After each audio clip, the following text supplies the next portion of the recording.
Bien.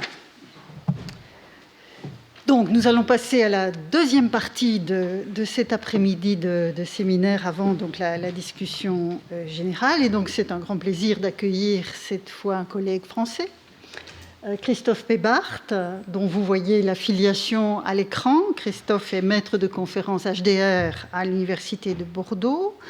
Il a soutenu, il y a déjà quelque temps, une thèse qui est devenue un livre, un très beau livre, intitulé « Cité, démocratie et écriture, histoire de l'alphabétisation d'Athènes à l'époque classique », publié en 2006. Et en 2011, donc, il a soutenu une HDR qui comptait un mémoire inédit, c'est l'exercice qui veut ça, et ce mémoire s'intitulait, un très joli titre, « Les Grecs croyaient-ils à leur économie ?» Une espèce de clin d'œil aux « Les Grecs croyaient-ils à leur mythe » de Paul Veyne. « Les Grecs croyaient-ils à leur économie ?» Mais c'est surtout le sous-titre qui m'intéresse ici, « Imaginaire, droit et marché à Athènes à l'époque des sophistes ».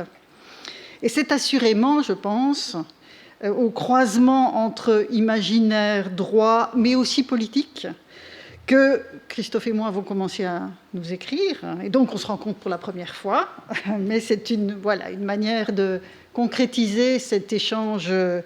Alors, dans un autre temps, on aurait dit épistolaire. Comment doit-on dire aujourd'hui courriélique que nous avons entrepris. Et donc, voilà, c'est un plaisir d'accueillir Christophe pour, justement, en parallèle à ce que Josine vient d'évoquer sur le plan de la citoyenneté, surtout classique, voir un peu les antécédents de cette place des dieux aussi dans la cité naissante et comment tout cela se met en place. J'ajouterais, avant de laisser la parole à Christophe, parce que c'est un service à la communauté dont je connais les exigences, que Christophe Pébart a aussi dirigé la revue des études anciennes à Bordeaux pendant de très nombreuses années.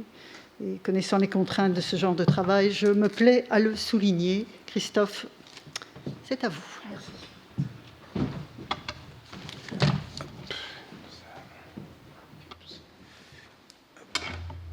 Merci beaucoup. Merci à Vinciane Pirenne-Delforge pour ses propos. Toujours un peu trop louangeur, mais bon, c'est sans doute l'exercice. Bon, je n'aurai pas trop aujourd'hui à critiquer mes collègues, puisque ça a déjà été fait. Donc, et bien qu'étant bordelais et assez corporate, je ne discuterai pas des sujets de citoyenneté aujourd'hui. Donc, cette intervention s'inscrit dans une recherche historique consacrée à la démocratie athénienne. La première étape de ce travail a consisté dans l'analyse de ce que pouvait être ce régime politique au moment où il s'est instauré au Ve siècle.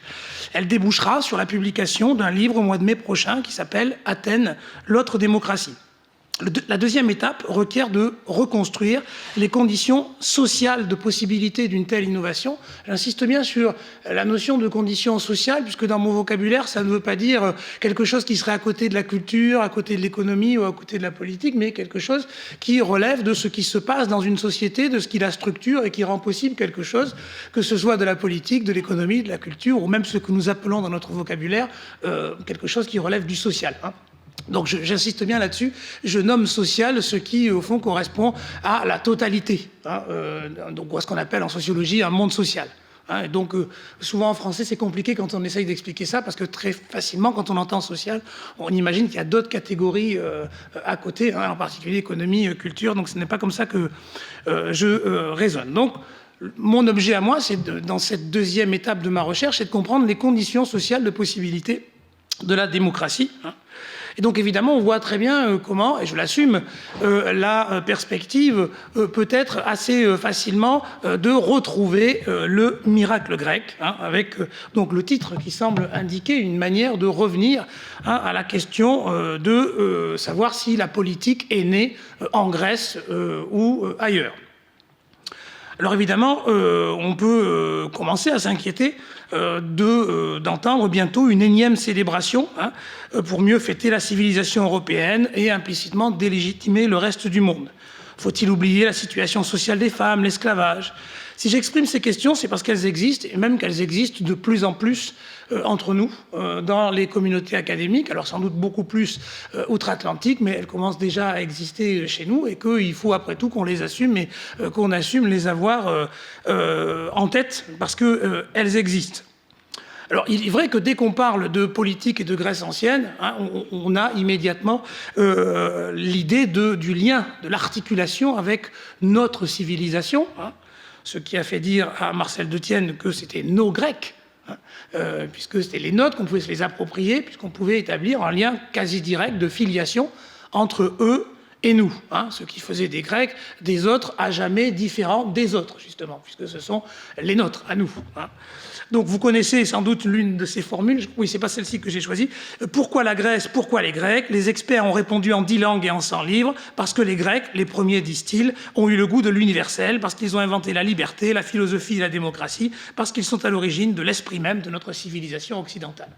Hein, évidemment, là, il ne cite pas politique, mais ça pourrait figurer dans le catalogue, hein, comme étant véritablement à porter au crédit des Grecs.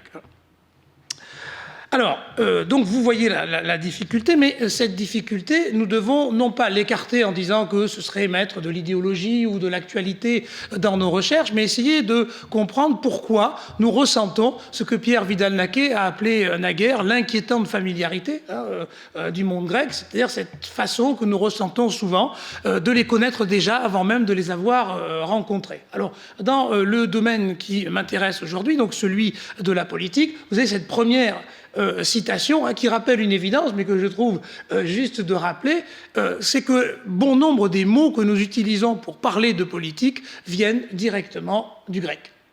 Et donc, le mot, d'ailleurs, lui-même, de politique, hein, vient, comme tout le monde le sait ici, du grec. Donc, vous voyez, y compris dans notre langue, nous avons déjà un lien particulier avec les Grecs, puisqu'ils semblent nous avoir fourni nos catégories d'analyse, c'est-à-dire les catégories que nous utilisons pour les penser eux-mêmes. C'est donc une difficulté que nous avons rencontrée. Alors bien sûr, une des solutions peut consister à se mettre à distance de ce vocabulaire pour essayer, notamment en recourant à l'approche comparative, pour essayer de mettre à distance cette familiarité qui pourrait entraîner des confusions entre nous et eux. C'est ce qu'a tenté de faire Marcel Detienne. Hein, donc je ne vais pas égrener tout ce qu'il a écrit sur le sujet, bien sûr, comparer l'incomparable.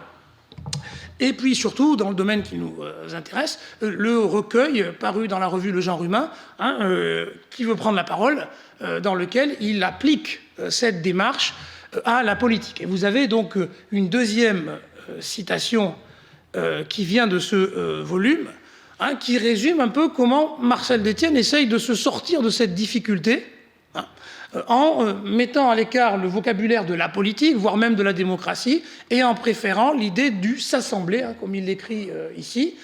Donc, en disant, ben voilà, si je regarde les différentes manières de s'assembler, de prendre la parole collectivement, je n'aurai plus à discuter à l'infini de la politique en ayant toujours les Grecs avec moi, mais je pourrais ainsi élargir le regard et m'intéresser à d'autres expériences socio-historiques qui ne sont pas nécessairement occidentales ou en lien direct avec nous. Mais vous voyez tout de suite dans la définition, bon, outre le côté un peu humoristique que j'aime bien chez Detienne sur la démocratie, mais vous voyez que malheureusement, si j'ose dire pour lui, au bout d'un moment, vous voyez, l'Assemblée, on peut se dire que c'est parfait, mais tôt ou tard, on revient toujours, hein, à des choses qui vont être finalement une manière de ne pas utiliser le mot politique pour dire la même chose. Et d'ailleurs, un peu plus loin dans la citation, il remplace la politique par les lieux du politique. Alors, je n'ai jamais compris cette fascination pour trouver le mot politique plus noble quand il est mis au masculin, mais peut-être que nous pourrons en discuter. Hein, mais c'est une manière de toujours... Alors, dans notre langue, c'est différent, mais en français, j'ai du mal à comprendre souvent la distinction entre le politique et la politique, sinon qu'elle semble donner une sorte de noblesse particulière à l'objet quand il est au masculin. Hein, vous vérifierez, en tout cas, dans le vocabulaire journalistique, c'est évident. Hein, dès qu'on dit le politique, c'est important, et la politique, c'est une activité un petit peu moins noble. Donc... tout ça pour vous dire qu'il est difficile en réalité de s'en sortir uniquement par des jeux de vocabulaire, hein, qui prennent le risque aussi d'éliminer la spécificité de l'objet qu'on entend étudier, puisque la comparaison a beaucoup d'avantages, et il n'y a pas d'histoire autre que comparative, comme l'a dit le grand Marc Bloch, mais mine de rien, nous avons aussi à saisir la singularité des expériences socio-historiques que nous voulons étudier. Et donc, à force de les noyer dans une approche comparative généralisée, le risque devient de ne plus saisir la particularité de l'objet que nous étudions. Alors, on voit bien, ça peut être soit pour des raisons de démarche, la comparaison, et ou pour des raisons idéologiques ou politiques consistant à se mettre à distance d'une vision beaucoup trop européo-centrée, occidentalo-centrée, ou tout ce que vous voulez. Alors, donc, ça m'a amené à considérer qu'il fallait dire quelques mots du miracle grec et d'essayer de voir la place que cette approche-là occupe dans l'historiographie. Pour le dire autrement, est-ce que cette place est si centrale ou est-ce que finalement c'est un héritage assez ancien venant de Renan? Alors, je vous ai mis une petite citation donc, de Renan, c'est moi qui j'ai marqué « je souligne ». Alors, donc, vous savez que cette expression donc, vient de son texte « La prière sur l'Acropole », publié dans la Revue des Deux Mondes le 1er décembre 1876 et qui a ensuite été intégré aux Souvenirs d'enfance et de jeunesse en 1883. Ce texte a eu énormément de succès, donc voilà, je ne vais pas rentrer, mais je m'intéresse à ce que dit cette citation, et donc vous le voyez, j'ai mis en gras ce qui était le plus intéressant, c'est donc l'idée de la singularité. Donc le miracle grec, c'est la singularité, c'est-à-dire c'est ce qui ne s'est passé qu'une seule fois. Bien entendu, ce qui s'est passé qu'une seule fois ne veut pas dire que ça ne peut pas se reproduire ailleurs, mais en termes d'originalité, ça s'est passé d'abord là et pas ailleurs. Voilà, sinon ça n'aurait strictement, évidemment, aucun sens. Donc, pour Renan, il y a, on le voit dans la citation, deux miracles, celui du monothéisme avec le judaïsme et donc celui de la politique, de la beauté, etc., avec les Grecs, et avec Athènes en particulier. Alors, c'est le point de départ, on peut dire, d'une réflexion de nombre d'historiens et d'historiennes, mais en l'occurrence plutôt d'historiens, du moins dans ceux que je vais citer aujourd'hui, pour essayer de se dégager de ce prisme, dont aujourd'hui on voit assez bien le caractère un peu outré ou, disons, marqué par l'époque dans laquelle Renan se trouvait.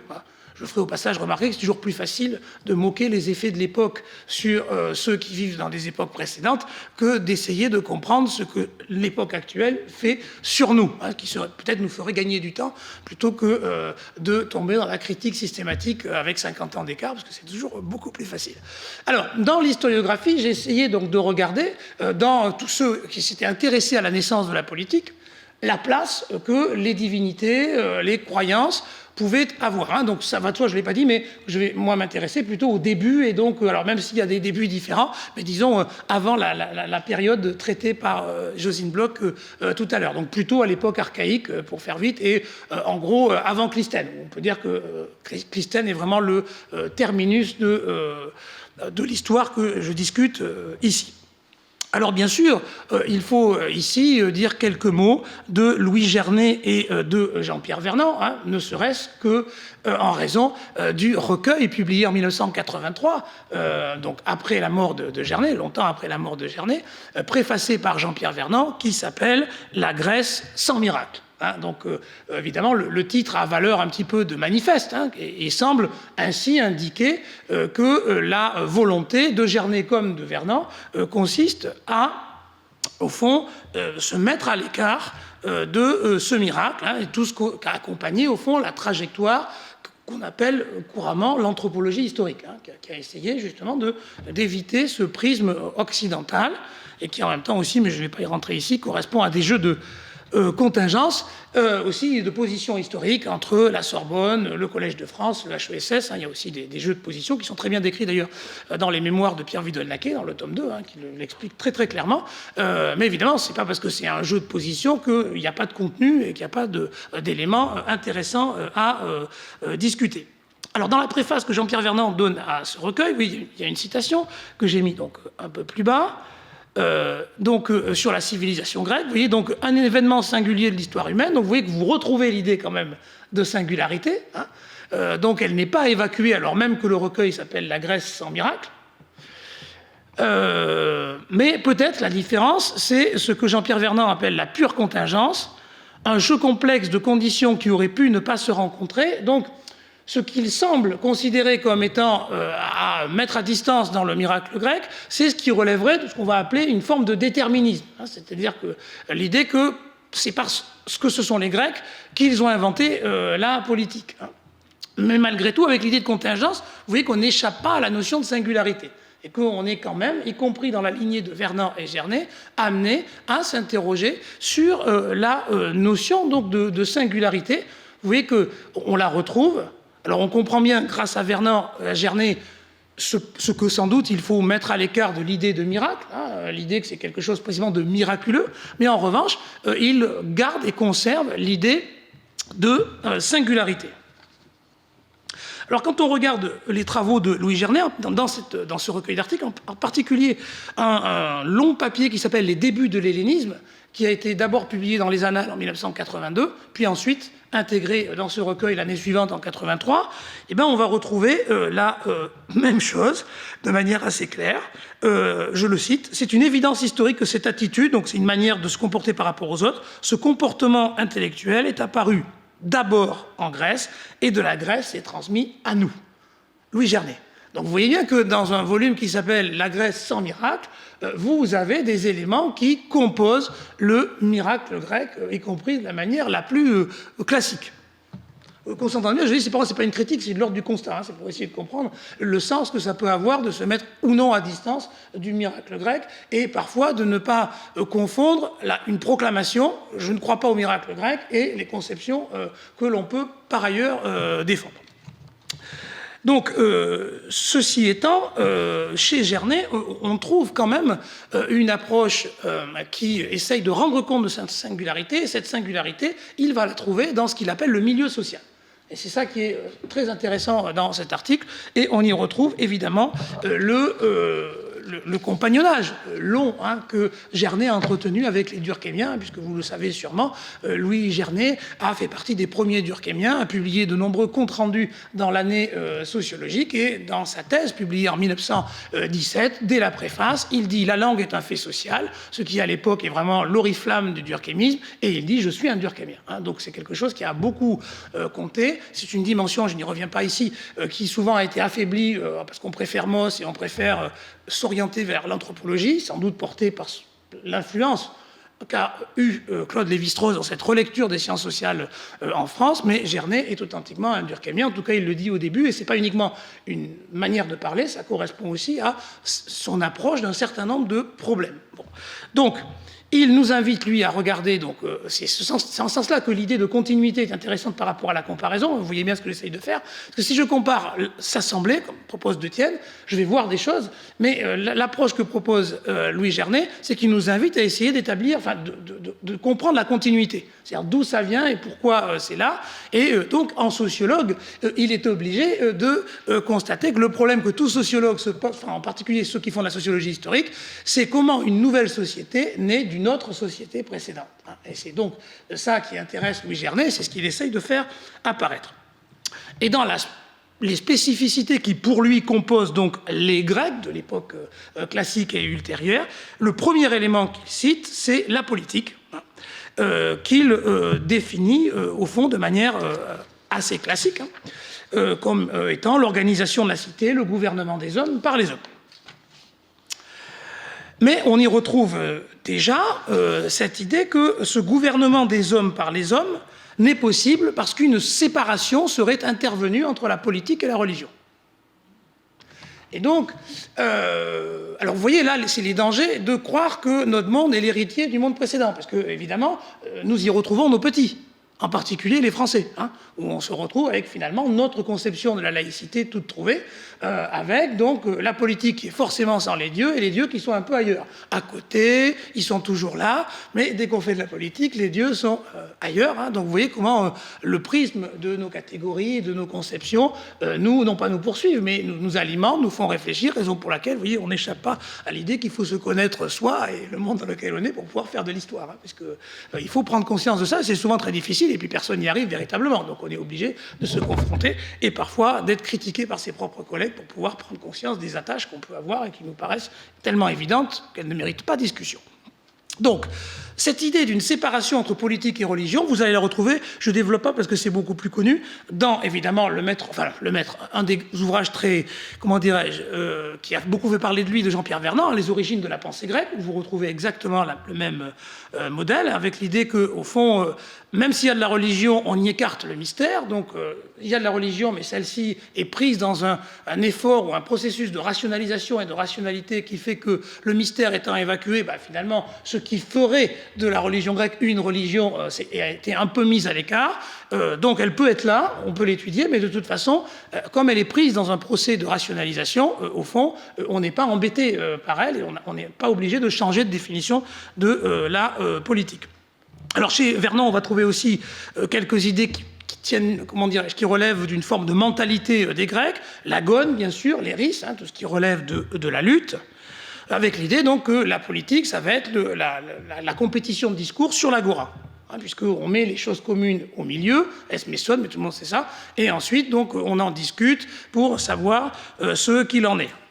Alors pour lui, cette émergence donc de la politique, donc toujours contre la religion, vous voyez bien, c'est une mise à l'écart de la religion, se produirait entre les 8e et 7e siècles, mais il est frappant de constater qu'il n'y a pas véritablement d'explication. C'est ce qui est très frappant, c'est-à-dire qu'en fait, le processus se déroule de lui-même. C'est un constat. Il n'y a pas d'explication. Quand il dit, voilà, désormais, il n'y a plus de Dieu lorsqu'on parle de politique, on ne sait pas pourquoi, on ne sait pas à quel moment c'est arrivé, donc ce n'est pas un processus, c'est un constat. Ça ne veut pas dire que ce soit faux, mais en tout cas, c'est constaté plutôt que expliqué. Dans Les Maîtres de la vérité dans la Grèce archaïque, chez Marcel de Tienne, on va retrouver la même idée. Chez lui, bien sûr, la formule est connue, c'est le procès de laïcisation. Donc, lui, c'est carrément l'idée de laïcité, de laïcisation qu'il va faire intervenir pour expliquer donc l'émergence de la politique, avec l'idée que la parole, ce qu'il appelle la parole magico-religieuse, disparaîtrait, n'aurait plus d'autorité et serait remplacée par une parole, au fond, qui serait donc la parole citoyenne, donc pour laquelle une égalité serait possible, puisque les individus ne seraient pas triés en fonction de la légitimité extérieure à la police, ou du moins au-dessus de la police, qui viendrait de la religion.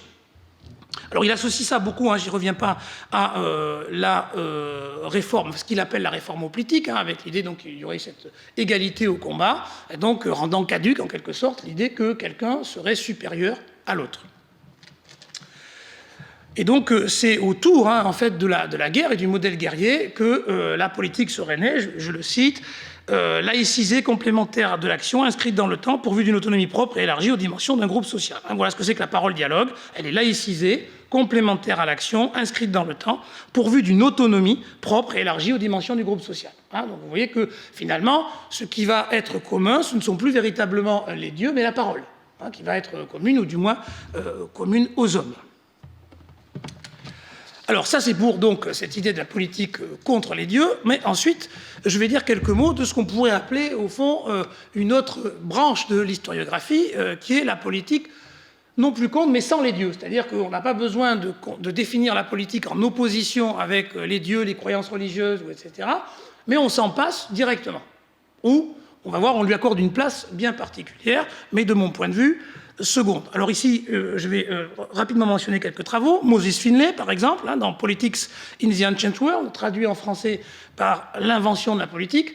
J'ai donné le titre anglais, non pas pour faire le cuistre, mais pour bien faire apparaître qu'il n'y a pas invention dans le livre de Finlay, mais Politics in the Ancient World, et qui définit, alors lui de manière très très classique, la politique, je le cite, moyens officieux aussi bien qu'officiels par lesquels un État est gouverné, par lesquels sont prises les décisions qui concernent l'État, ainsi qu'à l'idéologie qui accompagne ces processus. Donc, vous voyez que dans la définition de Finlay, on va y retrouver l'État, l'idéologie, et quand on continue la lecture de mon livre, le grand moteur de la politique, c'est la lutte des classes. C'est un livre ouvertement marxiste qui considère que ce qui va donc être la dynamique sociale à la fois à l'origine de la politique et à l'origine de l'État, c'est la lutte des classes. Voilà. Mais l'intérêt de Finlay par rapport à ça, vous voyez, c'est qu'il intègre ce qu'il appelle l'idéologie. Et donc il invite à considérer la politique pas simplement comme un jeu institutionnel, mais aussi à intégrer on va dire ça, les croyances, les manières de voir, les conceptions du monde, en les intégrant à la définition même de la politique.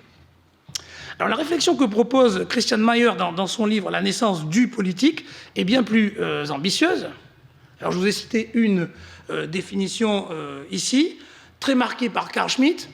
Je n'ai pas le temps d'y revenir, mais dans un article que j'avais consacré au dossier des annales sur la politique, j'ai dit tout le bien, entre guillemets, que je pense de Carl Schmitt et de l'utilisation de Carl Schmitt en histoire, pour ne pas y revenir, et vous y renvoyer si vous voulez savoir ce que je pense de la distinction entre amis et ennemis, le degré d'intensité de l'association et de la dissociation, qui sont des concepts, de mon point de vue, extrêmement délicats, pour ne pas dire plus, d'utilisation. Mais en tout cas, on peut, après tout, pourquoi pas. Donc, ce qui est intéressant ici, vous voyez, c'est que chez Christian Mayer, vous avez une approche finalement sociologique de ce qu'il appelle du politique, puisque c'est ce qui rend compte de l'unité de la communauté. Donc c'est une, vous voyez, si on Finlay nous donne plutôt l'impression de deux groupes qui sont en permanence en train de se battre dans le même ensemble, et que c'est cette lutte qui constitue la politique, alors que chez Christian Mayer, il y a la possibilité de penser une totalité, un monde social dans lequel cette lutte peut avoir lieu. Donc, il associe autre intérêt du livre ce qu'il appelle le politique à la démocratie, considérant que pour qu'il y ait démocratie, il faut qu'il y ait du politique, c'est-à-dire une communauté suffisamment soudée pour que quelque chose comme la démocratie se produise. Et évidemment, il accorde beaucoup d'importance à l'isonomie. Alors, mais on va y retrouver, vous voyez, alors là pour le coup, l'idée aussi du miracle grec quand même, parce que pour lui, le politique serait grec d'abord, avant de s'incarner dans une forme sociale particulière, la police, au cours des 7e et surtout 6e siècles.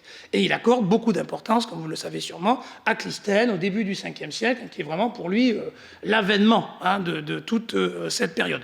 Donc vous voyez que même s'il brosse un tableau assez large, en réalité, dans l'économie générale de l'ouvrage, je n'insiste pas plus, l'essentiel de l'ouvrage est consacré au 5e siècle. C'est donc quand même, malgré tout, et en dépit du titre, quelque chose qui est sur le 5e siècle athénien, plus que sur la naissance du politique, qui remonterait à l'époque archaïque, aux poèmes homériques, etc. Alors, enfin, pour finir ce tableau, et j'y vais vite pour pouvoir parler du reste, il y a 3 articles qui ont été publiés il n'y a pas très longtemps dans les Annales, qui, au fond, permettent d'illustrer ces différentes manières de faire l'histoire de la politique et de l'avènement de la politique en Grèce ancienne sans les dieux. Alors le premier, c'est un article de Julien Zurbach qui s'appelle « La formation des cités grecques, statuts, classes et systèmes fonciers », qui a ensuite été développé dans un maître ouvrage qui s'appelle « Les hommes, la terre et la dette en Grèce », 1400 avant Jésus-Christ, 500 avant Jésus-Christ. Alors là, vous avez une approche véritablement du matérialisme historique, marxiste, assumé comme tel.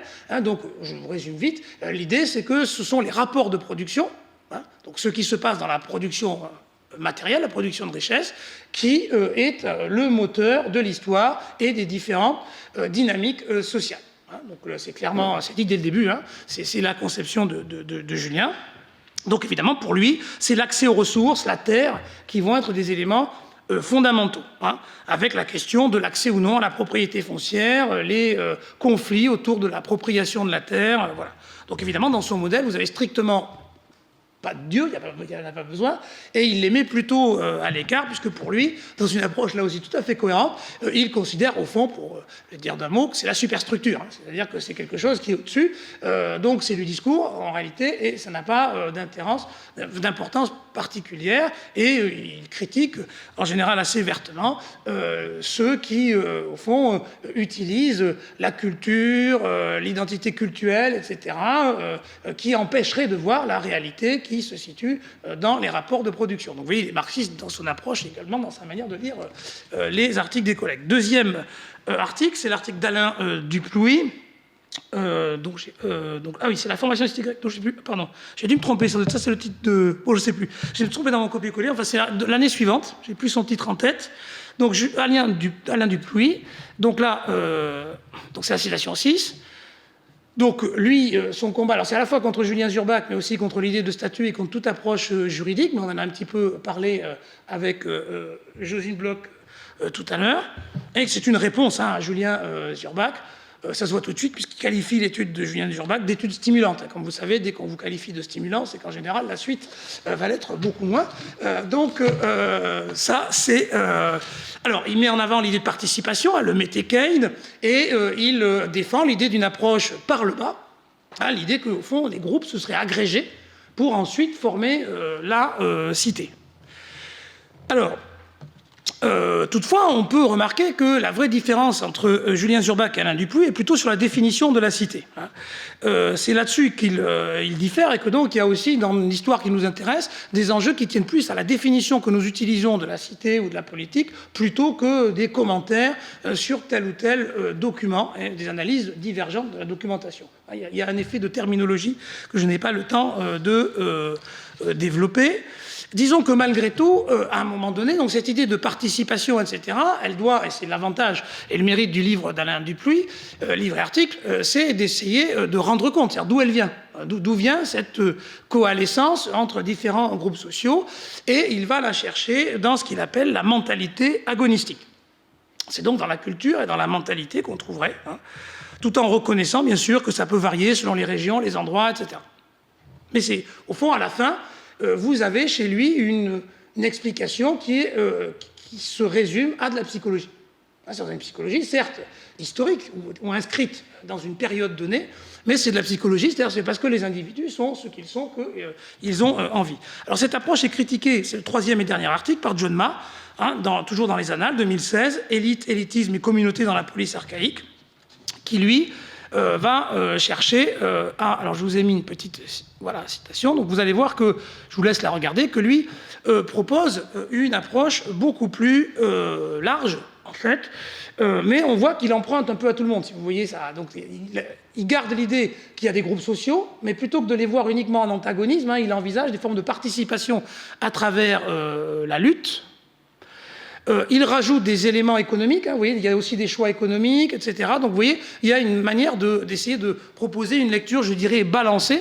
Quand je dis balancée, ça ne veut pas dire que c'est celle que je préfère, mais c'est juste pour dire qu'il emprunte quand même aux différentes définitions, avec l'idée de négociation, vous voyez, autour d'un ensemble d'idées et de valeurs idéalement liées entre elles concernant la justice, le mérite, l'égalité, le droit et l'appartenance. Vous voyez que c'est assez étrange, quand on pense aux idées et valeurs qui pourrait fonder la police, de ne pas y voir le moindre dieu, la moindre divinité et le moindre culte. C'est quand même tout à fait révélateur. Mais une fois encore, je pense que c'est pas contre, mais c'est sans. C'est-à-dire qu'ils ne sont pas là, on n'en a pas besoin pour faire cette histoire. Donc vous le voyez, contre ou sans, la naissance de la politique se pense hors de toute prise en considération des croyances religieuses grecques le plus souvent.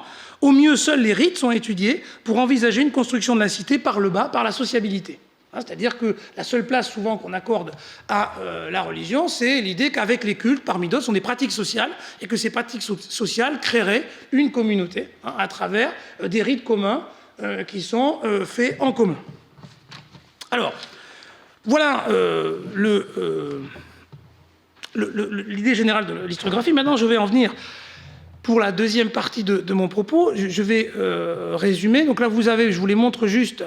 En fait, ce que je voulais dire, mais je vais le dire très vite, c'est que sans doute la mise de côté d'Homère et d'Hésiode tient plus à la manière que nous avons a priori de considérer ces textes qu'à une réflexion historique. C'est à la difficulté d'utiliser des poèmes de cette nature pour faire de l'histoire. C'est vrai particulièrement d'Homère. Donc vous voyez, je vous ai cité cette phrase de Moses Finlay dans Le Monde d'Ulysse, parce qu'elle me paraît tout à fait intéressante de comment Moses Finlay essaye de lire Homère, vous voyez. Le véritable problème qui se pose à l'historien consiste à déterminer si et dans quelle mesure l'œuvre poétique comporte un lien avec la réalité sociale et historique, et pure création personnelle du poète. Donc, évidemment, c'est assez surprenant, puisque l'idée d'une pure création personnelle, en plus, du poète, suppose que le poète est un être en dehors de toute société, ne subissant aucune influence de la société dans laquelle il est, et pouvant, en quelque sorte, jouer avec les codes de sa société et ce qu'il aurait envie, lui, personnellement, d'en dire. Bon, évidemment, avec un tout petit peu de sociologie critique, on voit très bien que c'est un biais bien connu d'introduire notre propre position dans la position de ceux que nous étudions. C'est-à-dire, nous aussi, nous sommes au-dessus de la société que nous étudions, donc nous pensons pouvoir l'encadrer et l'entourer. Vous voyez que c'est un peu le même rôle qui est donné, mais qui, ici, ne donne pas lieu à une étude scientifique, puisque c'est de la création. Donc vous avez l'autre deuxième idée, c'est comme c'est de la poésie, ça relève plutôt de l'art, donc d'une activité désintéressée, mais qu'a priori, ça n'a pas grand-chose à voir avec la volonté de décrire et d'expliquer le monde dans lequel on vit. Donc ça vous a donné toute une série d'articles que tout le monde connaît, où on essaye d'identifier tel objet dans telle fouille archéologique. Donc on essaye de dépioter, en quelque sorte, l'Iliade et l'Odyssée pour trouver des éléments qui seraient, eux, historiques, alors que tout le reste est renvoyé à autre chose, à des études littéraires, ou etc., ou à des spécialistes d'Homère, mais qui n'est pas considéré comme pouvant être une matière historique.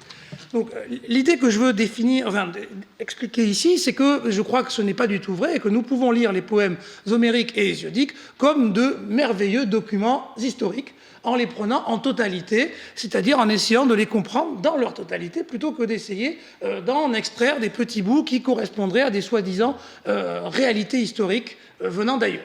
Je pense qu'il y a un effort à faire pour essayer de comprendre ces textes tels qu'ils sont, en gardant à l'esprit ce que Kurt Raaflaub a dit à plusieurs reprises, à savoir qu'à partir du moment où il n'y a pas de philosophie, il n'y a pas de traité politique, nous ne devons pas lire ces poèmes comme s'ils étaient de la poésie à côté de traités politiques, de traités religieux, ou etc. Il faut sans doute accepter la possibilité d'y trouver autre chose que ce que nous avons l'habitude de trouver aujourd'hui dans ce que nous appelons la poésie. Alors si on regarde en gros, il est évident que le monde qu'on arrive à déceler dans les poèmes homériques est assez clairement, enfin du moins à l'époque qui est celle des auditeurs et peut-être des auditrices des poèmes, et ceux et celles qui peut-être les ont lus, c'est un monde de cités. Je vous renvoie bien sûr à l'opposition avec les cyclopes, qui sont clairement non cités. On y retrouve, mais on va y revenir évidemment, des querelles pour savoir qui est le meilleur des Achéens. On y a un peuple, mais on voit, par exemple à Ithaque, que l'intervention du peuple n'est pas automatique. Ainsi, lorsque Télémaque convoque l'Assemblée pour demander au peuple d'intervenir, le peuple décide que cette affaire n'est pas une affaire du peuple, mais une affaire, comme on dirait aujourd'hui, domestique. Donc vous avez là la trace, vous voyez, d'une politique, ou du moins d'un politique, si on veut, qui se construit et s'élabore, où on n'est pas encore sûr que tel ou tel domaine relève automatiquement de la politique, mais qu'il faut en délibérer ensemble. Et donc là, vous avez un exemple de cette délibération. Mais la menace de l'intervention populaire existe toujours, puisque les prétendants, lorsqu'ils essayent de s'en prendre à Télémaque, expriment la crainte d'une intervention populaire, vengeance, puisqu'ils auraient retourné le peuple d'Ithaque contre eux. Donc on voit que c'est jamais défini, ça peut toujours être rediscuté. Donc vous voyez, il y a de la politique dans les poèmes homériques et hésiodiques, et je vais maintenant m'intéresser à un texte que je continue d'adorer, toujours, qui est donc, alors c'est d'abord dans le chant 23 de l'Iliade, mais en particulier la course de chars, donc la première épreuve des jeux funéraires en l'honneur de Patrocle. Je vous ai fait une citation de Philippe Rousseau, qui a beaucoup travaillé, jusqu'à y consacrer un maître ouvrage à la course de chars, où il dit, voilà, forme par son ampleur et la netteté de sa construction un tout dont on a généralement admiré la composition, même parce qu'il y relevait des obscurités, des incertitudes et des incohérences. En fait, ce texte, je vais aller vite, mais je vais vous en montrer quelques éléments, à partir de la traduction donc, de Pierre Judet de Lacombe, est un texte qui, au fond, montre la puissance de l'Iliade et comment, en fait, ce texte ne peut pas être compris sans tout le reste. C'est-à-dire qu'en fait, il est totalement inscrit dans le reste de l'Iliade. Alors, c'est évidemment un texte, moi, qui m'intéresse, qu'il est souvent cité comme l'exemple de la mentalité agonistique. Vous vous rappelez, on cite très souvent le chant 23 de l'Iliade, la compétition sportive, donc, qui témoignerait du goût prononcé, au moins des Basileis, pour la compétition. Alors, on va voir ce qu'il en est, et tout de suite, on va voir le plus drôle, si j'ose dire, c'est que, voilà, on va voir qu'en réalité, il n'y a pas de compétition dans ce texte. Il y a au contraire tout ce qu'il est possible de faire pour éviter les effets néfastes de la compétition sur l'ordre social. Alors d'abord, je vous rappelle le début, vous l'avez ici, donc vous avez Achille qui va donc poser les différents prix, donc vous voyez, a priori, on est vraiment dans une ambiance finale de C1 football, donc on met la coupe, tout le monde la regarde, et une seule équipe va la remporter, donc on est dans au fond, une scène de compétition qui nous paraît tout à fait naturelle et habituelle, avec des rangs, le premier, le deuxième, moi je vous dis au revoir, puis ensuite il prend la parole. Alors c'est là où ça commence à se corser. Voilà, il va dire, alors c'est dans la deuxième partie, voilà ce qu'il dit, vous voyez, c'est très sympa pour commencer la compétition. Donc il dit, voilà, si nous, Achéens, donc il parle de lui, Achille, concourions pour un autre, donc pour un autre jeu, voilà ce qu'il dit, je gagnerai ceux du vainqueur et les emporterai chez moi. Vous savez que la valeur de mes chevaux les met au-dessus de tout, ils sont immortels, Poséidon les a offerts, etc. Donc vous voyez que la compétition commence de manière assez étrange, puisque Achille annonce que tout le monde sait très bien que s'il avait participé à cette compétition, il aurait gagné, non pas parce qu'il est Achille, mais parce que ses chevaux sont donnés par, enfin ils sont immortels et donnés par les immortels. Et vous allez voir que vous allez retrouver cette idée, au fond, lorsque les différents protagonistes vont se présenter. En fait, vous allez avoir, dans la présentation de ceux qui s'élancent pour participer, vous allez avoir des critères qui vont vous indiquer à l'avance la place que ces individus devraient occuper. Alors, ils sont de deux natures. Les chevaux, comme l'a dit Achille, et donc on voit bien qu'il y a une idée de force pure, hein, puisque Achille, vous le savez bien, est associé à l'idée de force pure à la biais dans l'Iliade, hein, c'est l'homme de la biais, par opposition à Ulysse, qui est l'homme de la métisse. Vous connaissez tous ce conflit fondateur entre la biais et la métisse, au point que dans l'Hippias mineur, c'est le début du dialogue de Platon, les protagonistes commencent par la question, alors que qu'en penses-tu? Qu'est-ce qui l'emporte? Est-ce que c'est la biais ou la métisse? Et il parle de l'Iliade et de l'Odyssée, donc témoignage que cette lecture s'est prolongée très très longtemps. Donc, on a un premier qui s'élance, Eumèle, seigneur des hommes, qui brillait par sa science des chevaux. Alors lui, vous voyez qu'il fait intervenir un autre critère, qui n'est pas la force intrinsèque des chevaux, mais le maniement des chevaux. Donc, ce qui relèverait d'une forme de métisse, si on veut, une manière, une science de... Ensuite, vous avez Diomède. Vous voyez que lui aussi, on lui met des chevaux particuliers. Je ne vais pas faire toute la liste, mais vous le voyez, si vous continuez, vous regardez rapidement, vous verrez qu'à chaque fois, on a une explication qui déjà nous laisse deviner la place que le personnage doit avoir à la fin de la course. Donc oui, c'est assez curieux, puisque toute la présentation, elle est quasiment dans l'ordre. À la limite, on peut admettre une possible ex-aequo entre Eumèle et Diomède, puisqu'ils ne sont pas sur le même terrain, mais qu'ensuite vous déroulez, vous voyez que tout est prévu, jusqu'au pauvre Mérion, qui lui ne va pas avoir une place, puisque lui, on dit juste, alors où c'est qu'il est, Ménélas, que je ne le trouve pas, bon, je ne vais pas le trouver, mais lui on dit juste, il avait des chevaux, et puis terminé. Donc lui, il n'a pas le droit, on voit déjà que le pauvre Mérion, ce n'est pas sa compétition à lui. Bon. Alors, c'est Michel Foucault, dans son cours « Mal faire, dire vrai, fonction de l'aveu en justice », cours de Louvain en 1981, qui m'a suggéré cette lecture, parce que c'est lui qui dit, finalement, c'est très étrange cette course, on croit y trouver une épreuve, donc la mentalité agonistique, et en fait on y voit tout autre chose, plutôt un exercice qui tend à reproduire, comme on dirait en sociologie, les positions sociales préalables à l'épreuve. Voilà. Alors on garde ça en tête, même si on va voir que cette course, c'est pour ça qu'elle nous intéresse, elle va dysfonctionner, et elle dysfonctionne très rapidement. Alors, pour être sûr de cette hypothèse, j'ai fait ce que Michel Foucault n'a pas fait, mais ce n'était pas son objet, donc ce n'est pas, là encore pas une critique. Et aujourd'hui, je suis très consensuel. Donc j'ai regardé tous les jeux. Je me suis dit, est-ce que ce que dit Foucault marche pour les autres jeux? Voilà. Alors il y a plusieurs épreuves. Donc vous avez la boxe, la lutte, la vitesse, l'épée, le lancer, le tir à l'arc, la lance. Et à chaque fois, je vous invite à regarder si vous voulez, vous allez retrouver le même schéma, jusqu'à des ex-aequo. C'est-à-dire à certains moments, on arrête, par exemple dans la lutte, c'est Ulysse et Ajax, la biais et la métisse, personne ne veut savoir qui l'emporte, le combat est interrompu et on dit ils sont ex-aequo. Donc c'est assez intéressant que ce texte-là soit utilisé comme étant la démonstration d'une mentalité agonistique, alors que vous avez des ex-aequo, on arrête la compétition, enfin, en tout cas on n'y retrouve pas tout à fait ces petits quand on regarde. Je ne développe pas, mais vous pourrez vérifier, ça marche, de mon point de vue, assez bien. Donc, vous voyez que la présentation de la course nous laisse déjà l'idée qu'il y a quelque chose qui ne va pas. Ensuite, vous avez le discours de Nestor qui va parler à son fils, Antiloque, et qui va lui donner des conseils. Alors après tout, pourquoi pas? Mais ce qui est intéressant, c'est que les conseils qu'il lui donne ne vont pas du tout être suivis par Antiloque, donc on peine à comprendre quelle est la place de ce discours dans le récit. On va y revenir à la fin. Et puis, évidemment, par rapport à l'idée même d'une mentalité agonistique, se pose la question de l'intervention des dieux pendant la course, puisque Apollon puis Athéna interviennent dans la course et affectent grandement le déroulement de la course. Puisque le fameux Eumèle, qui était le premier à s'élancer, donc potentiellement vainqueur, lui, Athéna, elle détruit son char. Et il arrive dernier, ensanglanté, sur la ligne d'arrivée. Donc vous voyez que là, c'est Athéna qui est directement responsable. On verra comment, au fond, pourquoi cette intervention et le sens qu'elle peut avoir et ce qu'elle nous dit précisément de la question de la naissance de la politique.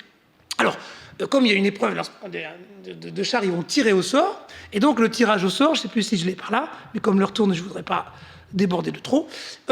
Donc on tire au sort, et le tirage au sort se passe de manière curieuse, puisque le premier je crois que c'est Antiloque, ensuite Mérion, enfin bref, on ne retrouve pas le classement. Or, vous avez un exemple de tirage au sort que peut-être vous connaissez au livre 7, c'est lorsque 9 Achéens se proposent pour combattre Hector, et là aussi on va tirer au sort, et on voit bien ici que tout le monde attend ce qui va d'ailleurs se produire, c'est la désignation du bon premier, à savoir Ajax, fils de Télamon, qui en l'absence d'Achille est souvent le meilleur des Achéens en concurrence avec Diomède. Et d'ailleurs, dans le texte, ils disent les Achéens qui étaient là se demandaient si ce serait, enfin souhaitaient que ce soit ou Diomède ou Ajax. Et donc on voit que le tirage au sort, au fond, accompagné par les dieux, bien entendu, parce que c'est une prière, est censé, au fond, reconnaître le meilleur. Donc le tirage au sort ne se passe pas du tout comme prévu. Et puis ensuite, donc, vous avez la course. Alors évidemment, par rapport à d'autres interventions de Dieu, il y a quelques éléments bizarres. Donc vous voyez, le tirage au sort, déjà, il ne se passe pas comme prévu. Il semble qu'on n'a pas l'ordre qu'on attendrait. Normalement, on aurait soit Eumèle, soit Diomède, et puis ensuite l'ordre prévu. Et là, on trouve un ordre totalement cassé. Ensuite, vous avez cette intervention des dieux étranges qui empêche la compétition réellement de se dérouler, sans intervention de Zeus. Hein, si vous comparez, par exemple, au combat entre Achille et Hector, vous savez que c'est le moment où il y a la pesée. Hein, et ce n'est qu'après la pesée qu'Athéna peut intervenir dans le combat. Jusque-là, elle ne peut pas, elle n'a pas le droit. Donc vous voyez que c'est beaucoup organisé, alors que là, c'est vraiment de l'arbitraire pur. On ne sait pas très bien pourquoi Apollon intervient, dit qu'il a un ressentiment contre Diomède. Pourquoi Athéna décide elle aussi d'intervenir? Bon, c'est pas très clair dans le texte. Et ensuite, vous avez un autre épisode qui est l'affrontement entre Antiloque et Ménélas, où vous avez donc la question de la supposée métisse, russe, qui a fait l'objet du premier chapitre du livre de Jean-Pierre Vernant et Marcel Detienne sur les ruses de l'intelligence. Bon. Alors c'est très intéressant parce qu'en fait, en réalité, quand vous regardez, vous n'avez pas à coup sûr la métisse, mais plutôt un débat pour savoir si c'est de la ruse, dolos, ou de la métisse. Et vous avez les deux termes qui sont utilisés, et Antiloque veillant à ne jamais avouer qu'il a fait montre de dolos, mais ne reconnaît qu'une lepté métisse, une légère intelligence. Bon. Quand on regarde l'événement, on voit qu'il ne triche pas. Ça, c'est très important, parce que vous avez quelqu'un qui est à la borne, donc il doit vérifier que tout se passe bien. Il n'y a pas de tricherie, et qu'en réalité, c'est une querelle de préséance, qui se résout, comme vous le savez, par le fait qu'Antiloque dit « Bon, allez, j'accepte ce que dit Ménélas, et je vous invite à regarder la distribution des prix, parce qu'elle est extrêmement intéressante, et là, elle dit beaucoup de comment ça se passe, et pourquoi, en fait, cette institution est destinée à reproduire le monde social tel qu'il est, et pas à organiser une lutte permanente entre les individus. Donc Diomède, je vous l'ai dit, quand il arrive, c'est classique, qu'il est le premier, il prend ce qu'il veut. Alors, bien sûr, il prend le prix du premier, mais en fait, c'est pas le prix du premier qui fait qu'il le prend, c'est parce qu'il le prend que c'est le prix du premier. Et ensuite, vous avez la question du prix du deuxième, que Antiloque revendique, puisque c'est lui qui arrive deuxième, et Achille dit, bah non, quand même, tu ne le mérites pas, on va le donner à Eumèle, parce que lui, il a eu un accident, etc. Plus personne ne parle des dieux, c'est-à-dire il ne dit pas, c'est parce que les dieux sont intervenus, etc. Les dieux ont disparu de la discussion, mais Achille propose donc, Antiloque refuse, et ensuite vous avez l'échange entre Ménélas et Antiloque. Et vous avez toute une distribution de prix qui en fait témoigne de comment fonctionne la valeur dans ce monde-là, et dont le maître mot est l'incertitude sur la valeur. C'est-à-dire que ce ne sont pas les prix qui ont la valeur, mais c'est celui qui vous le donne et dans la situation. Qui fait que, par exemple, lorsqu'Antiloque donne son prix de deuxième à Ménélas, que fait Ménélas, en bon auditeur ou spectateur de films de mafieux? Il rend le prix, bien entendu, puisqu'il ne peut pas accepter que, en quelque sorte, Antiloque lui reconnaisse le moindre mérite. C'est lui qui reconnaît un mérite à Antiloque, donc il lui rend son prix, mais naturellement, lorsqu'il lui rend son prix, ce n'est plus le prix du deuxième, c'est le prix de quelqu'un qui lui est obligé, comme on pourrait dire, quelqu'un qui a reconnu son autorité, et donc le même objet n'a pas la même valeur. On retrouve ici des thématiques largement développées par Louis Gernet dans son article sur la notion de valeur. Donc j'y renvoie, c'est un texte classique. Alors qu'est-ce qui est intéressant dans ce texte pour moi? Il y a plusieurs choses. D'abord, donc, c'est cette intervention des dieux qui montre donc dans ce texte, il y a l'intervention des dieux, mais si vous lisez, il n'y a qu'une seule personne qui voit les dieux, c'est l'Aède. Puisque vous avez une autre scène extrêmement intéressante, toujours à la course de chars, où il y a une discussion entre Idoménée et Ajax, fils d'Oïlée, et donc ils débattent sur ce qui est en train de se passer. Et Idoménée dit « je vois rien, je ne comprends pas ce qui se passe, est-ce qu'il y a eu un accident, etc. Je ne vois rien », c'est mentionné, alors que nous, juste avant, on a lu l'intervention des dieux. Donc ça veut dire quoi? Ça veut dire que les dieux sont là mais qu'a priori, tout le monde ne les voit pas ou tout le monde ne se sent pas légitime à dire qu'il les a vus.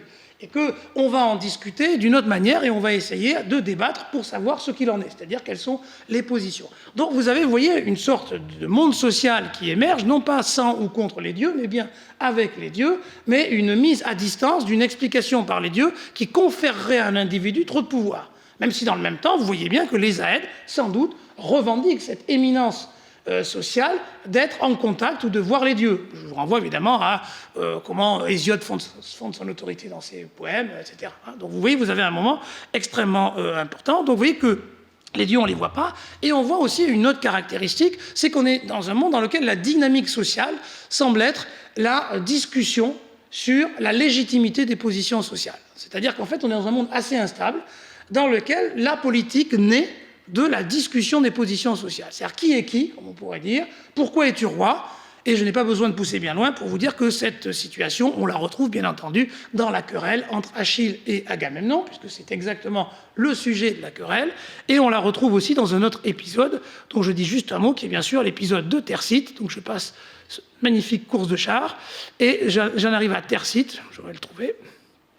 Donc vous savez tous, c'est dans le livre 2, donc je rappelle brièvement la place de Thersites dans voilà, Thersites, donc toujours la même traduction de Pierre Judet de Lacombe. Donc c'est un passage assez court. Hein. Vous avez donc dans le livre 2, donc vous voyez 213, je sais plus, bref, vous avez les références un peu ici. Alors pourquoi ce passage est intéressant? Parce que vous avez un autre moment où l'ordre social peut être remis en cause par Thersites, un personnage qui va dire à Agamemnon des choses qu'Achille lui a déjà dites, à la formule près. C'est les mêmes mots, les mêmes phrases, etc. Et qu'est-ce que ça montre, bien sûr? C'est que ce n'est pas possible, c'est-à-dire que tout le monde ne peut pas le faire. Donc vous avez un frein, disons, à la politique au sens où nous l'entendons, nous, à savoir que tout le monde, au sein d'un groupe pourtant constitué, pourtant appelé démos, tout le monde n'est pas également légitime à prendre la parole pour dire ce qu'il en est du monde social, quelles sont les positions sociales, etc. Le cercle est restreint à ceux qui portent le sceptre. Vous savez que dans le camp des Achéens, c'est David Bouvier qui l'a montré il y a longtemps, il n'y a qu'un seul sceptre, et ce n'est pas un hasard si, quand Thersites parle, nous savons, parce que c'est dit dans le texte, que celui qui a le sceptre au moment où Thersites parle, c'est Ulysse, et qui d'ailleurs va le frapper avec le sceptre. Et c'est un passage très très intéressant parce qu'il montre la fragilité de ce monde, et la fragilité de ce monde, c'est qu'effectivement, Thersites aurait pu gagner, c'est vraiment apparent dans le texte où on dit que les Achéens commencent à rire avec Thersites, c'est-à-dire à ne plus respecter Agamemnon, et c'est Ulysse qui ramène tout le monde, et à la fin, il a une formule assez étrange. Alors, c'est peut-être là où je ne vais pas forcément être d'accord avec ce qui m'arrive quasiment jamais avec la traduction de Pierre Judet de Lacombe. Hein, il dit ainsi parler la foule. C'est censé dire que désormais la foule est d'accord avec Ulysse et que Thersites c'est terminé. Sauf que quand on regarde dans le grec, on a non pas démos, pourtant on trouve ça souvent chez Homère, je vous renvoie au livre de Marie-Joséphine Verlings sur le sujet, mais on y trouve plétus. Et plétus, ça renvoie plutôt malgré tout à l'idée du grand nombre, du plus grand nombre. Alors ce n'est pas l'idée de la majorité, ce n'est pas du tout ce que je veux dire, mais on a l'impression qu'on garde dans le grec l'idée que tout le monde n'a pas spontanément été d'accord avec Ulysse, que certains étaient tentés de suivre Thersites, mais bon, finalement, l'épisode est terminé. Donc, vous voyez, vous avez à la fois un élément d'instabilité, mais aussi un autre élément, un autre acteur qui intervient, qui est le démos, qui est au fond toujours une forme de dernière instance, celui qui, par son inaction ou son action, il rit, etc., il s'en va vers les vaisseaux, qui intervient. Alors, pour finir, on va juste regarder, maintenant on va aller regarder un petit peu Hésiode, et je voulais vous montrer un texte incroyable de mon point de vue, qui s'appelle donc l'hymne à Hécate, hein, c'est à l'intérieur de la Théogonie, et qui est alors c'est un hymne passionnant, et qui le plus souvent n'est pas étudié par les historiens qui ne font pas l'histoire de la religion. C'est-à-dire qu'on l'a mis de côté, pourtant il contient, comme on va le voir, un extraordinaire résumé des activités humaines. Alors, d'un mot, je rappelle vite ce qu'il en est d'Hécate avant de regarder un peu la traduction. Donc Hécate, en fait, est dans la structure même de la Théogonie, et par sa généalogie, elle est mise en parallèle avec Prométhée. Hein, donc Hécate, elle contribue à penser la répartition des honneurs entre les hommes et les humains et les divinités. Hein, en fait, dans la structure, vous avez Hécate, la naissance de Zeus, et ensuite Prométhée. Hein, et la naissance de Zeus, comme vous le savez, c'est vraiment le centre de la théogonie, puisque c'est l'explication de l'ordre. Hein, pourquoi il y a l'ordre chez les dieux. Pourquoi Hécate est particulièrement intéressante? Parce que Hécate, nous dit Hésiode, elle appartient aux deux mondes. C'est-à-dire, elle appartient à l'ancien monde, celui des Titans, où il y avait eu un premier partage, et elle appartient au deuxième monde, ou plutôt au second monde, puisqu'il n'y aura pas de troisième, celui de Zeus, qu'il a relégitimé en lui distribuant des timailles. Mais ce qui est évidemment passionnant, c'est que, alors vous avez le texte ici qui commence, hein, conçu Hécate, que Zeus, fils de Cronos, etc. Donc évidemment, Astérix, ça nous permet de la reconnecter généalogiquement, hein, donc de la rattacher au tyran, et surtout à Gaïa et à Ouranos, donc elle est vraiment au tout début, elle est au début de l'histoire. Et sans surprise, elle va avoir, vous voyez, de tous les enfants, on le voit un petit peu ici, de terre et de ciel, qui ont obtenu des honneurs en partage. Bon, voilà, donc on lui a gardé ça, et ensuite Zeus lui a donné d'autres honneurs, donc elle est la seule à avoir partagé les deux, hein, puisque comme vous le savez, les titans y perdent et ils sont envoyés dans le Tartare, donc elle est la seule divinité à témoigner de cet ordre ancien. C'est sa première caractéristique, et la deuxième, c'est qu'elle échappe au partage originel entre la terre, le ciel, la mer, hein, qui est le partage fondateur, hein, évidemment, autour de Zeus, puisqu'elle a les trois, elle intervient sur les trois. Mais ce qui est très intéressant, c'est que son domaine d'intervention, évidemment, ce ne sont pas les dieux, mais ce sont les humains.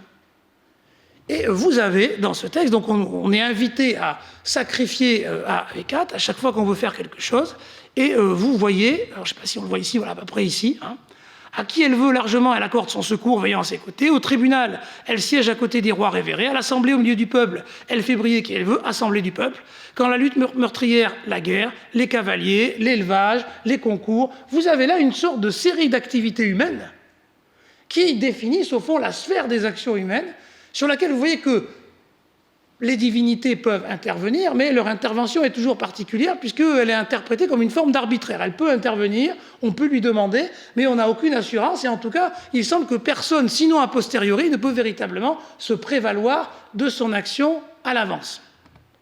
Donc comment comprendre cette place d'Hécate? Eh bien, on peut la comprendre comme justement une articulation entre l'ordre et le désordre qui fondent la conception du cosmos des Grecs. L'ordre, c'est celui de Zeus qui a été instauré, hein, c'est pourquoi il y a une Dike et pas deux, et vous savez que cette Dike s'impose à Zeus, hein, je n'ai plus la référence du texte, mais vous savez que Zeus explique quelque part dans l'Iliade que de toute façon les Troyens ne peuvent pas gagner puisqu'ils n'ont pas respecté l'hospitalité, puisque Paris a enlevé Hélène, et rien qu'à cause de ça, ils doivent perdre. Donc la question est de savoir comment ils doivent perdre, est-ce qu'on va tous les détruire, ou etc. Mais leur faute ne relève pas du jugement de Zeus. De même, je vous ai évoqué tout à l'heure la pesée célèbre pour savoir si c'était la fin d'Hector, Zeus pèse. Il ne décide pas que c'est terminé. Donc vous voyez qu'on a l'impression que l'ordre s'impose, y compris aux dieux. Mais vous voyez le paradoxe. Comment expliquer l'historicité dans laquelle les êtres humains sont pris si j'ai un ordre et un ordre des dieux? Je dois donc instaurer, à partir de l'ordre divin, une forme de désordre dans le monde des humains qui n'existe que parce qu'il est borné par l'ordre divin. Il y a bien une justice, on ne va pas nulle part, tout n'est pas possible, etc. Mais il y a une incertitude fondatrice parce que personne ne peut être sûr de communiquer directement avec les humains. Raison pour laquelle il est à la fois fondamental de communiquer avec le divin, comme ça a été rappelé tout à l'heure par Yossine Bloch, avec le sacrifice et tous les rituels qui visent à maintenir le lien avec les divinités, puisqu'ils sont les garants, etc. Mais l'ordre, chez les humains, il est à déterminer par d'autres humains. Hein, donc vous voyez qu'il y a une mise en relation des deux. Ce n'est donc pas une exclusion au sens strict, mais plutôt, vous le voyez, quelque chose qui, au fond, relève, sinon d'une dialectique, du moins d'une articulation fine qui a pu changer. Moi, je n'ai pas prétention de rendre compte ici de tout ce qui s'est passé pendant des siècles, mais d'essayer de comprendre comment, dans Homère et Hésiode, on trouve dans les croyances, dans les manières de penser le cosmos, les origines des dynamiques sociales qui vont aboutir à la politique telle que nous la définissons ordinairement et la démocratie. Puisque vous voyez que ce qui va être fondateur de la politique, c'est l'incertitude. Et c'est l'incertitude sur le sens du monde, même si on sait qu'il y en a un, donc il faut bien des dieux, parce que s'il n'y a pas de dieu, alors le monde n'a pas de sens, donc à quoi bon faire de la politique? La raison du plus fort peut l'emporter. Donc la politique, elle naît de ce bornage déterminant qui fait qu'il y a des dieux, et de l'incertitude sur ce que veulent les dieux, ce que voudraient les dieux, ce qu'auraient décidé les dieux, avec en plus l'idée que la Dike est peut-être déjà là, avant même que Zeus soit là. Hein, pour voir cette idée que la Dike est avant Zeus, je vous renvoie au mythe des races, hein, puisque vous avez dans la race de fer, la race d'argent, alors même que Zeus, normalement, n'est pas encore né dans la généalogie de divinité, il intervient quand même à la fin pour les supprimer, hein, donc comme si l'ordre était toujours là, avant même que Zeus ne l'instaure. On n'échappe pas à l'ordre des divinités. Alors, essayons d'un mot de résumer. Donc, Vous voyez que cette conception du cosmos et la conception de l'ordre chez les dieux va définir un territoire pour les êtres humains dans lequel la politique va pouvoir exister et se séparer. Les deux éléments qui paraissent en jeu et en articulation sont la politique d'un côté et l'économie. Pourquoi? Parce que seuls les êtres humains ont à produire leur bios. C'est dit évidemment souvent dans les travaux et les jours. Et donc comme ils doivent produire leur bios, ça relève d'une activité humaine. Raison pour laquelle les dieux ne sont pas dans l'économie, mais c'est une affaire d'êtres humains. Vous voyez la conséquence de ça. Ça veut dire que vous ne devez pas vivre de prélèvements sur les autres. Vous avez un article de Nathalie Hassan-Libé dans la REA de 2015 qui est extraordinaire, qui s'appelle « Errance guerrière et mendicité dans l'Odyssée » et qui vous montre comment, dans l'Odyssée, le comportement qui relèverait pour nous du don contre don est associé au vocabulaire de la mendicité. C'est-à-dire quand Ulysse dit « voilà, je reçois des cadeaux, etc. », le vocabulaire utilisé est le même que celui qu'on utilise pour les mendiants. Je ne fais pas la liste ici, mais c'est la même chose. Témoin que ce comportement relève du passé révolu, d'un autre monde, celui des demi-dieux. Vous savez que l'expression n'existe qu'une seule fois dans Homère, au livre 12, au moment où est décrit le mur des Achéens. Et quoi? La disparition des fondations même du mur des Achéens, de façon à ce qu'il ne reste plus rien de ce monde d'avant. Il doit être disparu. C'est une des rares références qu'Homère fait au présent, puisqu'il dit, c'est la preuve qu'il parle d'un autre monde, qu'il est à l'extérieur, que ce monde a disparu. Donc vous voyez qu'il y a donc conjointement politique et économie, et que la question suivante qui me semble intervenir, et qui va être réglée plutôt, disons, 7e, 6e et sans doute aussi 5e siècle, c'est la question du lien entre la délibération et la position sociale qu'on peut revendiquer à partir de ce qu'on produit économiquement. Et donc, la question politique majeure va être celle, et ça a été d'ailleurs évoqué par Jocelyne Bloch tout à l'heure, de la stabilisation de la définition de la communauté. Or, pour stabiliser la définition de la communauté, on a besoin de quelque chose qui mesure la position sociale, qui ne soit pas reconduite à un débat infini pour savoir qui est le meilleur. Qui, vous l'avez vu, est toujours une menace potentielle sur la cohésion de l'ordre. Je vous rappelle que les 2 premiers ou 3 premiers vers de l'Iliade commencent par évoquer les conséquences de la colère d'Achille sur qui? Sur les Achéens. C'est pas juste pour lui, ou etc. Les conséquences sont les désastres incroyables sur les Achéens. Autrement dit, les désordres qui se passent chez les basileis, chez les puissants, ont un effet direct sur la vie du groupe, raison pour laquelle nous devons essayer d'organiser tout cela. Telle est donc pour moi, vous le voyez, la dynamique à l'origine de la naissance de la politique, une dynamique qui trouve son origine dans une nouvelle conception du cosmos que développent les poèmes homériques et hésiodiques, une dynamique dans laquelle les divinités doivent avoir toute leur place. Merci.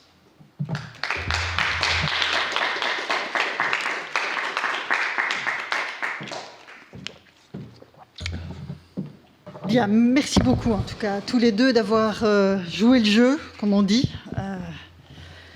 parce qu'évidemment les problématiques que vous avez soulevées l'un et l'autre entrent directement dans la ligne des questionnements que j'ai entamés maintenant depuis l'année dernière dans le cadre de mes cours, donc intitulés « Normes religieuses et questions d'autorité ». Donc on voit bien que les deux points de vue que vous avez développés peuvent se raccrocher à cette préoccupation générale. Et donc, les deux exposés se complètent très bien, puisqu'on a... Enfin, se complètent ou s'articulent de façon intéressante, puisque dans la chronologie, déjà, comme Christophe l'a rappelé en commençant, il y a évidemment d'un côté un point de vue davantage archaïque, et puis de l'autre, la cristallisation de cette question de la citoyenneté à la période classique à Athènes. Donc voilà, je crois qu'on a beaucoup de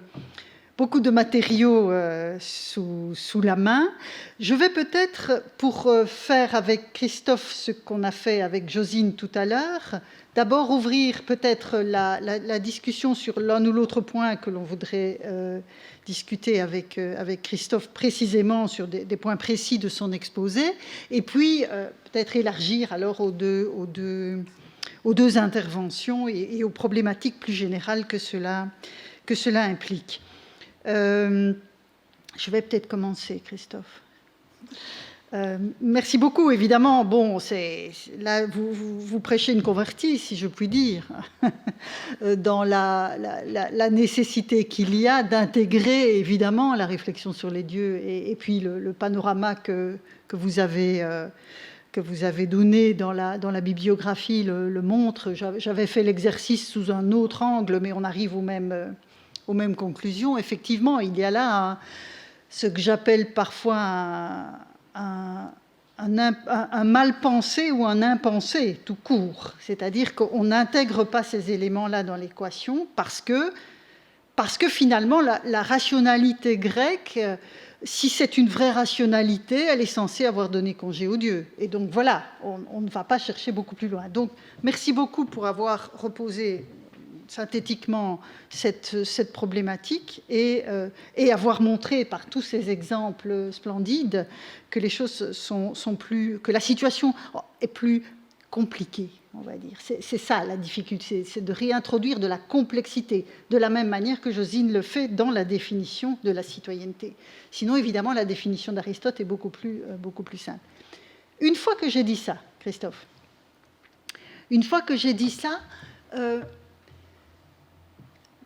alors évidemment, la diachronie, on peut pas vraiment la restituer.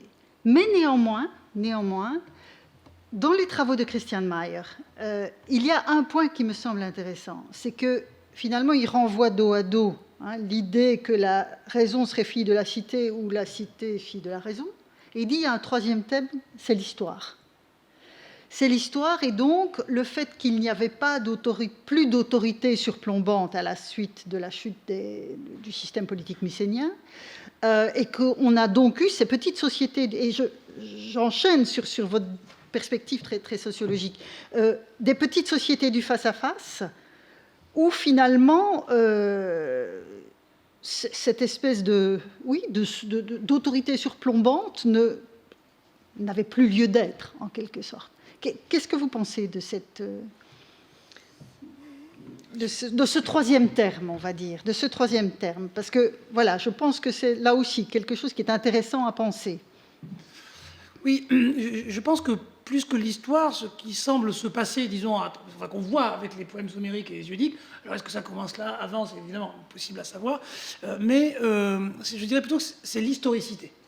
Et, à travers donc cette séparation fondamentale entre les mortels et les immortels, les non-mortels, qui définit donc cette condition humaine comme étant bornée par la mortalité, mais qui au fond, de ce fait, dessine un territoire où il est possible de faire quelque chose. C'est le premier élément qui me paraît fondamental. Au point qu'on pourrait lire l'Odyssée, si on veut, comme la définition d'une nouvelle anthropologie après la fin des demi-dieux. Si on regarde toutes les épreuves que subit Ulysse, il est confronté aux limites du territoire de la mortalité. Il va jusqu'aux enfers, on lui propose d'être immortel, il refuse le chant des sirènes, et comme l'a bien montré Pietro Pucci, le chant des sirènes est le seul passage dans l'Odyssée où quasiment c'est de l'Iliade. C'est-à-dire que ce qu'est le chant des sirènes, c'est se prendre pour quelqu'un des temps anciens, qui n'ont pas le même rapport à la mortalité et la question de l'éternité. Donc, pour moi, l'histoire au sens propre, je préfère parler d'historicité, qu'on voit évidemment avec les races chez Hésiode, où on voit que progressivement, avec l'arrivée de la mortalité, on dessine les différentes possibilités d'être mortel, et à un moment donné arrive donc celle où on ne peut pas échapper à la production, donc de s'inscrire dans une continuité qui nous dépasse, mais il nous reste quelque chose que laisse Pandore dans la jarre, c'est Elpis, l'espoir. C'est-à-dire qu'à cette mortalité et à ce temps borné, à cette historicité à laquelle nous ne pouvons pas échapper, il y a quand même, à travers la génération, cette puissance de génération qui est aussi à l'origine de l'ordre du monde, Eros, etc., et bien ça va être le moteur qui va nous permettre d'avancer. Mais à cela, à cette historicité, donc, en raison de l'incertitude, s'ajoute l'obligation d'en délibérer, puisque personne ne peut... voilà, c'est-à-dire que... Donc, plus que l'histoire, moi, je pense que c'est l'historicité. Alors après, est-ce que savoir si c'est... Parce que c'est petit... Enfin, j'ai toujours peur d'une forme, disons, de déterminisme trop étroit, qui consisterait comme ça à associer. Je pense que manifestement, que ce soit Homère ou Hésiode, ils ont une perspective plus large que celle de la communauté. Oui, absolument. Donc, Enfin, dans les travaux, voilà. c'est quand même... Ils me paraissent témoigner de ça. Voilà. Et ce qui me frappe le plus, c'est ça. Donc moi, je dirais plutôt l'historicité, alors que l'histoire, au sens strict, du moins de ce que je connais de la documentation, je la placerai un peu plus tard dans d'autres travaux. Oui, voilà. c'est plus con. D'accord.